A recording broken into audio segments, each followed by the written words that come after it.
So I'm here with Alden Meyer, who is the chief of E3G, which is a sort of, seems to be I'm a senior associate with E3G. We're a climate policy think tank, headquartered in London with offices in Washington, Brussels, and Berlin.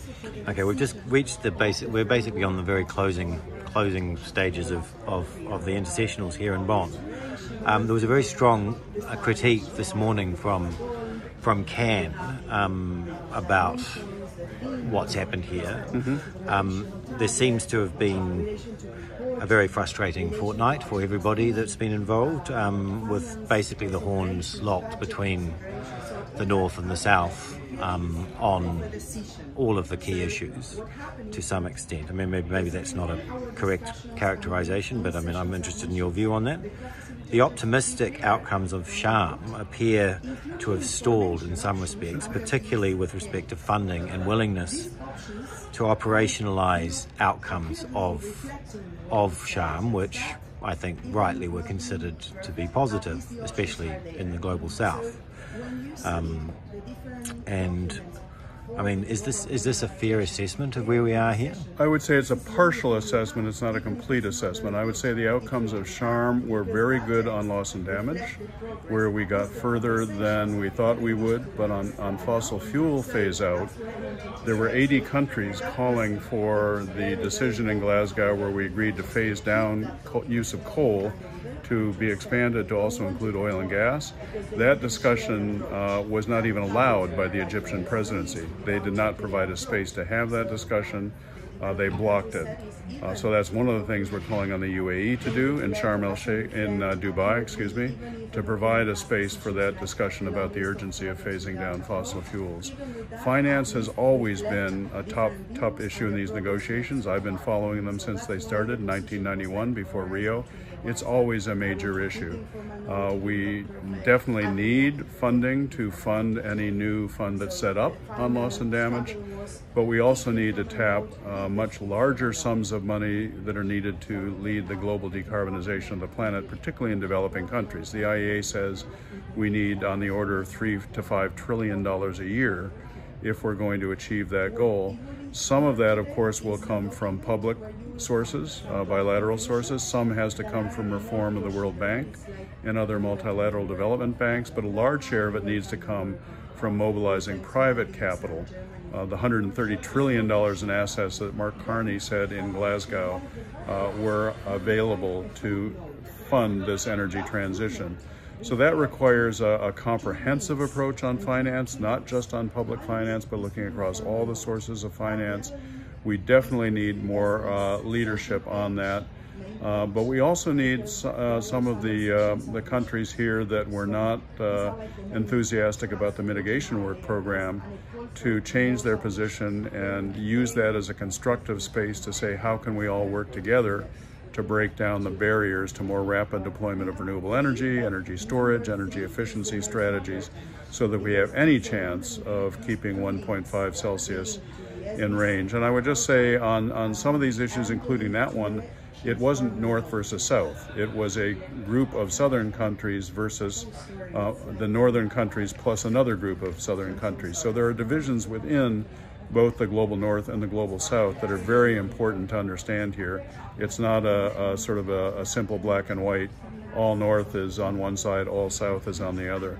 On loss and damage, for example, it took leadership from countries like Germany, Ireland, New Zealand, and others to move the European Union and move my country, the United States, to a position on loss and damage that delivered the victory we needed in Sharm el-Sheikh. Here you are seeing groups of countries like the small island states, the least developed countries, the progressive Latin American groups, and others calling for a real step up of mitigation ambition, including from southern countries themselves.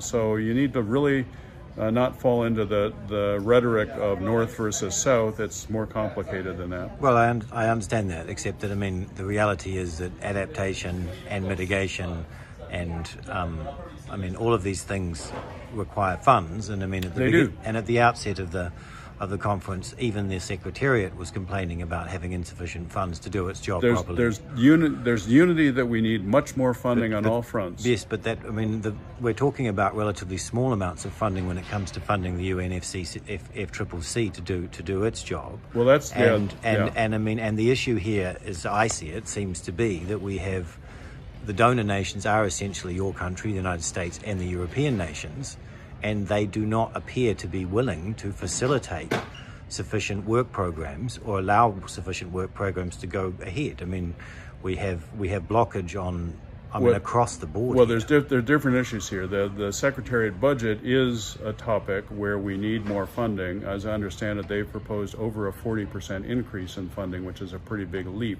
But I mean, that's justifiable. I mean, it's a small amount of money given the importance. It is a relatively small amount of money, and I would prefer to see them fully funded. But the much bigger problem is the hundreds of billions and trillions of dollars that we need to actually solve the problem.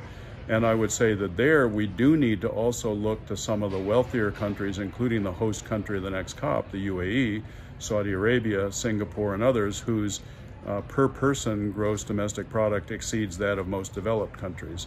So I think we need to get out of this north-south trap that we're in and realize that we need to put responsibility on all countries to do what they can do within their capability and their share of responsibility. So there's no reason that countries like Saudi Arabia and UAE should be left off the hook in terms of helping to finance the energy transition away from fossil fuels. There's countries like Ecuador which are now ramping up oil production in order to service unsustainable debt levels because they're not getting the amount of foreign assistance they need. Well, they're going to need help from the outside. But I mean, are we really suggesting here that the problem, the reason that we're not receiving sufficient finance from Europe and America is because they want other people to step up? That's one of the issues that's under debate here. It's called the donor base issue. Well, and that will be a big issue in the round of the post-2025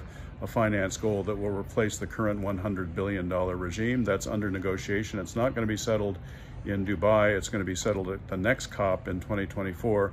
One of the major issues there is the insistence by the US, EU, other developed countries that they're not going to perpetuate the division of the world as it was in 1992 when the Rio Treaty was negotiated into one set of countries having obligations and the other set of countries having no responsibility. Well, that's all very well, but that's what's in the treaty, and you need to renegotiate It's in the treaty, but the Paris Agreement is a new regime under the treaty, and they are not willing to have that Annex 1, non-Annex 1 view of the world transferred into the Paris Agreement. They're very clear on that. Well, they may well feel that way, but I mean, it's a minor issue compared to whether Europe and America are standing up to their responsibilities. And in relation to the GST in particular, there seems to be a fault line in relation to the GST, the global stock take, considering periods leading up to. I mean, they want to basically not go look back before 2020. We need to look back. We need to understand why we're in this boat. Why are Europe and America not? They're not saying that. They're not saying that. Well, they're my saying, understanding. No, that's wrong. They're not saying don't look back. They're saying don't have the whole exercise be a backward-looking exercise. Use what's happened in the past to inform where we go in the future, but let's talk about where we go from here. And they're also saying that it's a new world. The world's changed a lot in the last 30 years. And we need to update our expectations of countries. The other point I would make, we need to shift out of this mindset that it's burden sharing. It's not burden sharing, it's opportunity maximizing. The burden will be if we don't collectively take more action and we suffer 2.5, 3 degrees impacts on the world. That will be the true burden. With the cost of technologies, clean technologies coming down, there are a lot of opportunities to share. We need to reduce barriers to deployment of those technologies, including finance, but not just finance, grid integration, policy measures, etc. But this is, if we do this collectively, we can share prosperity and lots of new jobs and lots of economic opportunities. We have to get out of this sort of assumption that it's all sackcloth and ashes and burden sharing. It's not. There's been very little transparency on any of this here. I mean, over the course of the past fortnight, there's been one press conference with the presidency. Yeah. and the Secretariat, and then there have been a whole lot of extremely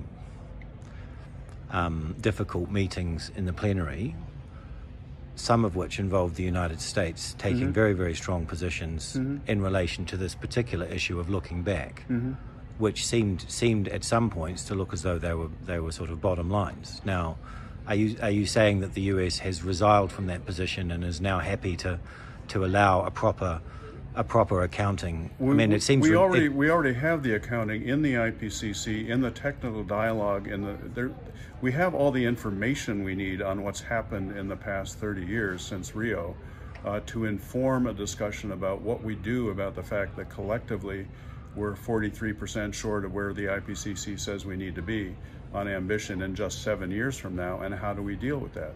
Of course it has to be informed by what we've done in the last 30 years and the failures we've experienced.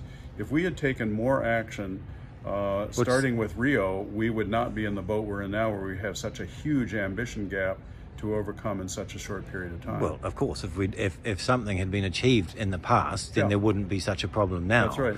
But I mean, the failure to achieve something over the past 30 years, I think, needs to be sheeted home to the major players, the major industrial emitters, the major industrial financial powers, the major diplomatic powers.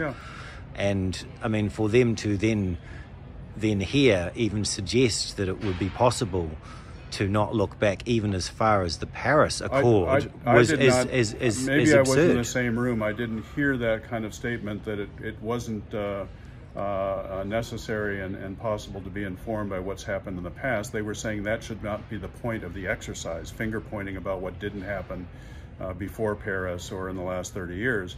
That needs to be used to inform what needs to happen to go forward and resolve the problem. So I didn't hear them saying that there was no value in being informed by history. They were just saying that should not be the main focus of the exercise, as some of the developing countries seem to be implying it should be. In some respects, the outcome in Sharm, which was positive, was due to the fact that the Global South held its line extremely hard until the very end. And I mean, at the very end, the United States negotiator basically withdrew from the negotiations, pretty much because he had COVID at the time, seemed to be the explanation. But in practice, the United States stepped away from the table. It would be that's not true. They were represented in the negotiations even when Secretary Kerry had COVID. I think it's fair to say that they didn't move on the loss and damage fund issue, the issue of creating a new fund, until the very end of the negotiations, after Europe and others had already moved. Right, in the middle of the night. In the middle of the night, and many of us in the U.S. had been pushing them to move much earlier on this issue. I've been pushing them on loss and damage for over 20 years, and I wish my country had done a lot more on that. But you know, that we are where we are now, and the question now is, not only can we get this new fund up and running, but can we populate it with actual funds, actual money, which is going to require looking at innovative sources of finance, I believe.